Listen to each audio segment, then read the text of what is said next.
Simplement faire une remarque, puisque mais on y reviendra, je pense, au moment du budget. Lorsqu'on regarde le taux de performance du réseau, il y a manifestement eu des actions ciblées qui ont été efficaces, puisque il est passé de 72,2 à 77,3% l'année dernière. En revanche, je note que le taux de renouvellement du réseau est encore en diminution, puisqu'il est passé de 0,57% à 0,55%, ce qui veut dire que ça nous porte, si mes calculs sont bons, à 186 ans pour renouveler l'ensemble du réseau d'eau. Donc je lance à nouveau une alerte, parce que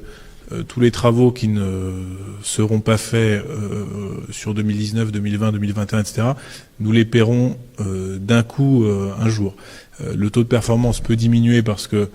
les travaux sont bien faits sur des endroits où il y a des nœuds à fuite importantes. Mais voilà, je vois que malheureusement ces taux ne s'améliorent pas, et j'espère vraiment que pour l'année 2022 et les prochaines années, on verra une augmentation très nette, j'allais dire presque violente, de ce taux de renouvellement du réseau, parce que bien sûr il y a un coût financier pour chacun des habitants de la CUCM qui concrètement paye plus d'eau qu'il n'en consomme, et puis il y a aussi un coût environnemental extrêmement important, avec plusieurs millions de mètres cubes d'eau qui disparaissent, enfin qui s'évaporent dans la nature. Et à l'heure où on parle beaucoup de la préservation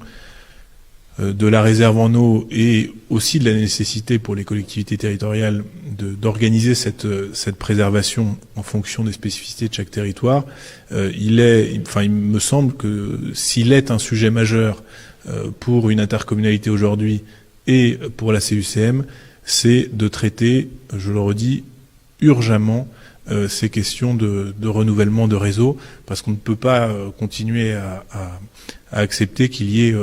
autant d'eau qui s'échappe de notre réseau, bien sûr pour des questions économiques pour les ménages de la CUCM, mais surtout pour des questions environnementales.